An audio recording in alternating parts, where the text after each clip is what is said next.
see it's dark here, but will it come out better? No, it's good. Okay.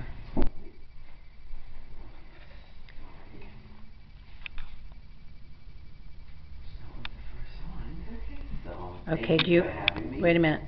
Okay. On 3. 1, 2, 3. Hi, Lorenzo. Hello. How are you doing? Good. I'm excited to be at the Freeman House in Punta Gorda, Florida. It's a museum, and I'm going to talk a little bit about my book and how I got started. At what age did you realize you were a psychic medium?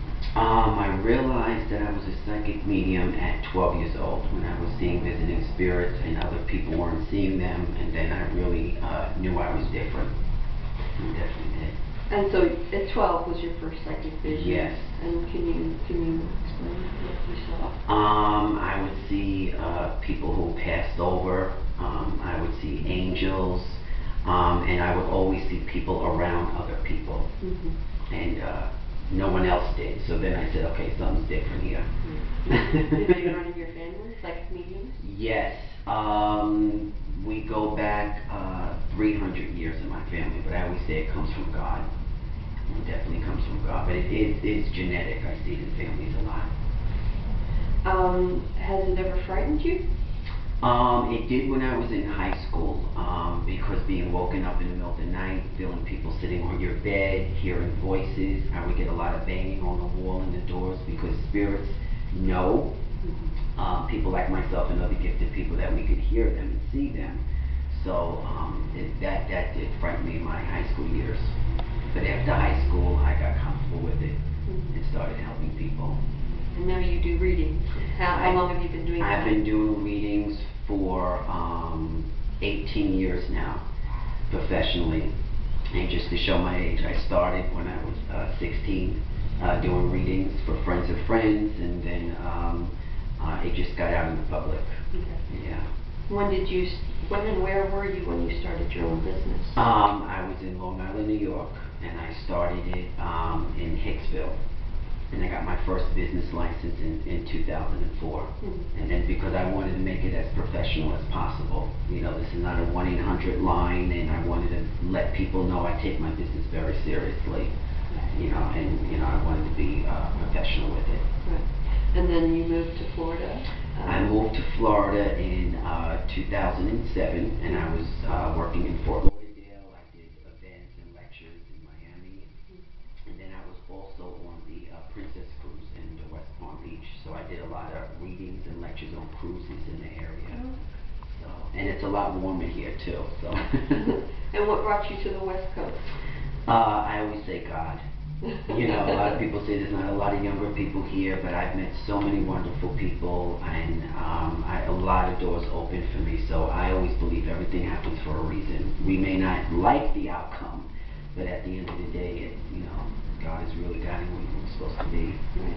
And you started writing your book when? I started writing my book, A Journey Through a Psychic's Eyes. I started writing this about 7 years ago. I always wanted to write one. I didn't know if I was going to write one or two. And then my book, A Journey Through a Psychic's Eyes, was published November 30th of 2010.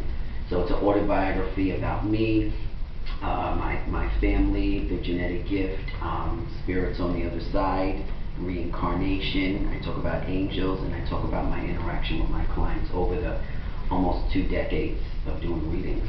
And it's a very personal book for you. Was it difficult? Yes, it was very difficult because it's like someone's reading your diary. You know, you're airing all the laundry, and my family did have a issue with me, not so much me talking about my personal life, but the family aspect.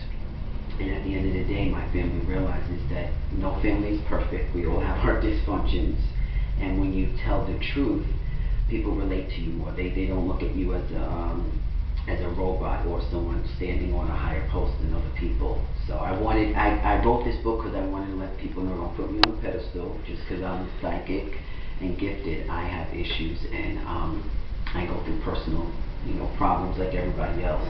And you believe everybody has some kind of psychic gift? Yes, for the record, I tell everybody is psychic, but not everybody can be a psychic. Everybody anybody could learn. I could teach anybody how to play the piano, but nobody is going to be at Carnegie Hall, being a professional pianist. It's not going to happen. So, because you have these strong feelings about everybody having these gifts, just how they use them, Right. How do you see that the world has changed for the paranormal in 2014? I think the belief system opens up a big door. The more you believe, the more the veil thins from this dimension to the others, because 20 years ago, even 30 years ago, you would never see shows on TV of people saying they have a ghost in their house or their daughter seen an angel. We always had it, but it wasn't accepted. Right. And I think people are accepting it more. Definitely more acceptance, and maybe acceptance. people becoming more in touch with their gifts. Right, and not being afraid to tell people that they have seen something or felt something, because a lot of people are validating it now and saying, wait a minute, I had a near-death experience, or I seen an angel, or I seen my mother who passed on. So it's helping. And you're writing a new book? I'm writing a new, it's already finished, Okay. and it should be out hopefully sometime this year. My publishing company didn't give me a date yet. What is it about? The book is called Messages Beyond the Grave, and it is how our loved ones interact with us when they pass over. Because the worst phrase anybody could tell me is resting in peace, because they are more alive and vibrant than we are. No one's resting, no one's sleeping. Everybody, we have music centers, we have lectures, art galleries, we have a life. And it's an old wives' tale that your grief holds your loved one here. That's not true. They go no matter what, and then they know when they get to the other side, which is heaven, which is where God is, that they'll see us again. So we grieve for them. They never grieve for us, because they know we're going to see them again. So can you describe one of your early my visions? first vision, at the earliest I can remember, is when I was 6 years old. I seen my grandmother, my father's mother, who had passed away about 20 years before I was on Earth, talking to my father in his bedroom one night, and I overheard this conversation as I was sleeping. I was trying to sleep, and something inside me said, he's not talking to my mother, because I didn't hear her response. It was just like a one-sided thing. So I said, either my dad's going crazy, and I was a very, not nosy, but I was always a curious kid, and I think that helped with my gift, because I'm always curious where the information comes from, and now I know it comes from God. And I walked in the room, looked in the room, and I seen my grandmother sitting in a rocking chair, and she was all in gold, light and white around her. And she looked at me and smiled, and as a child you're not frightened because you think everybody is like this. So I didn't feel different. As an adult, you would, if you never had a paranormal experience like that, you would be going to the pharmaceutical company trying to get medication. Right. But the child sees more and is more psychic because they're not veiled. They're not told that grandma's dead, then you didn't see that. So I closed the door, and after that, I would see, spirits who weren't relatives of mine, and that was a little frightening to me.